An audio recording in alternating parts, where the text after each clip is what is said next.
finally revealed why British government can't get Nnamdi Kanu out of prison. AGF Malami claims.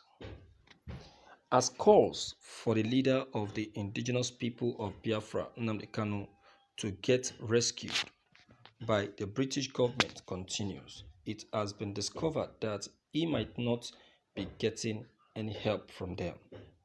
The Nigerian government had on Tuesday announced Kanu's arrest and extradition to Nigeria to continue to face trial.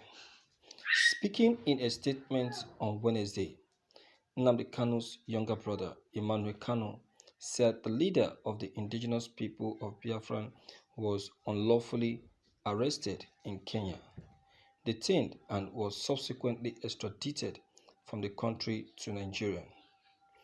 Emmanuel said the federal government violated the principle of the law by arresting his brother, adding that the British High Commission must insist on Nnamdi Kanu's release. The British High Commission in Nigeria must insist upon my brother's immediate release, he said. They must guarantee his safety and security. Nnamdi Kanu must be returned home to the UK, to his wife and his sons who lived there.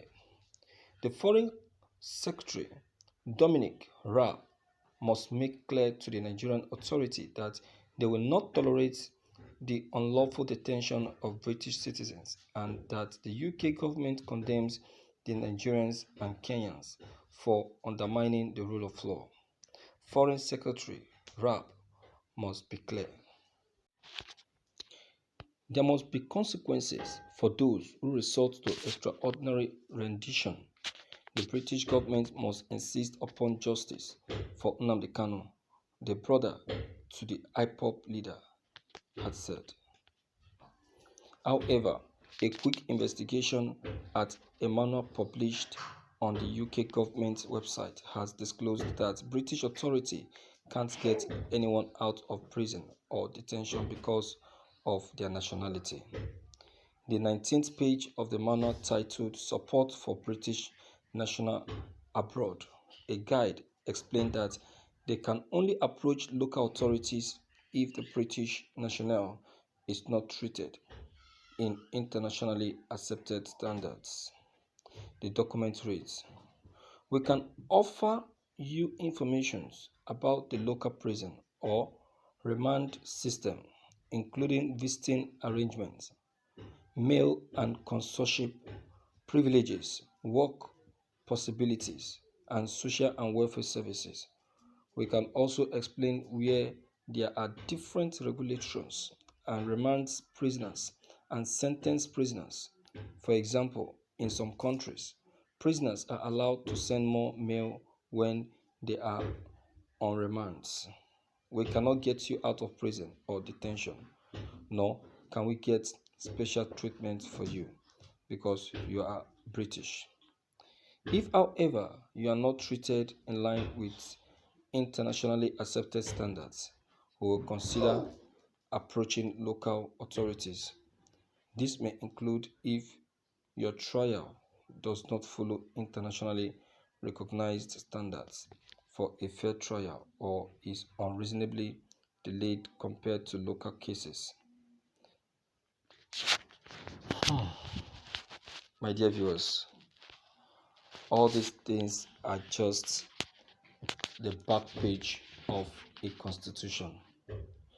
UK can demand for Nnamdi Kanu's immediate release. I'm telling you, no matter what, at first, it is even stated in the constitution that nobody have the right whatsoever to go to another man's country and get that man arrested.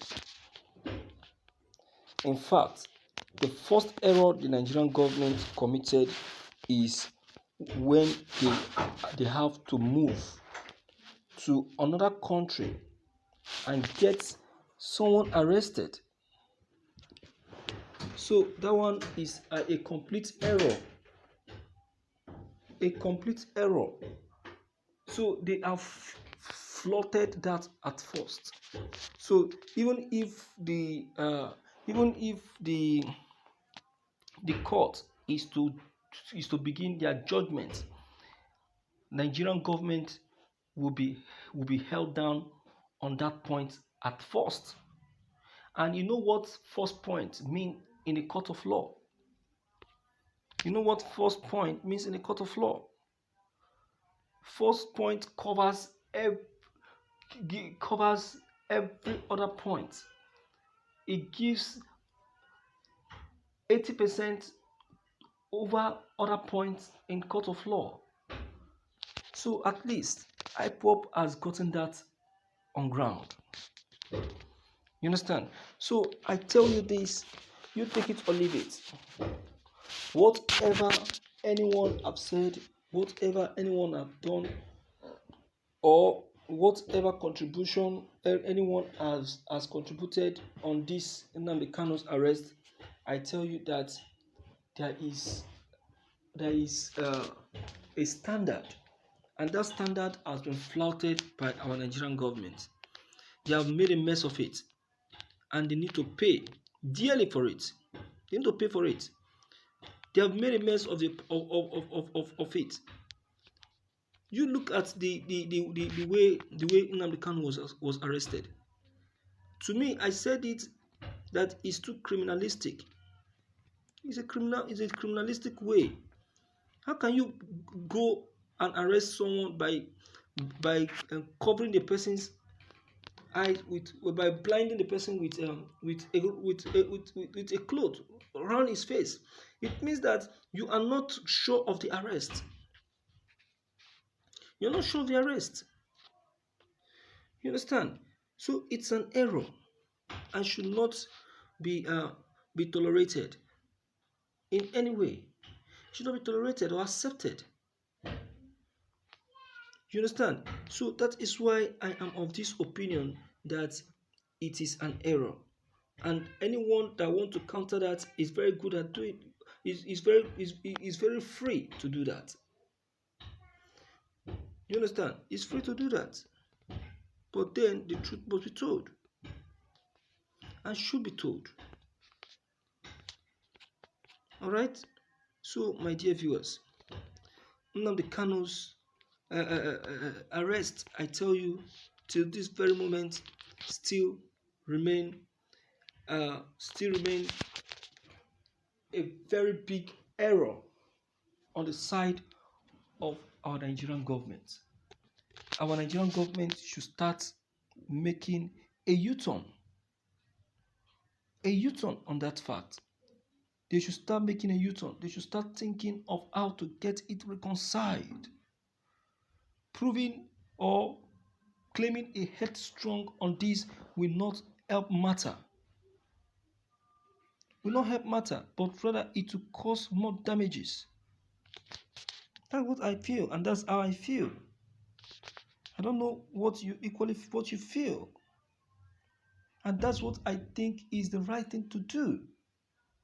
Instead of fooling ourselves around. Do you understand? Don't fool ourselves around, because to me, what we are doing is just fooling ourselves, knowing that we need to do this and we need to do that. Do you understand? That's it. So, my dear viewers, we need to borrow our voices on this issue concerning Nnamdi Kanu's arrest. Though I know that many people has been borrowing their voices, many people has been, saying one or two things concerning it. Okay, but then I plead to you to at least come in too. Let's hear from you and know what you equally have to say about this. Okay, so don't hesitate to come in. Let's know what you have to say. Click on the red subscribe button if you're new. If you're not new, locate the comment section. Click on it. Leave your comments below so that each time we upload any new videos, you'll be reached. Thank you.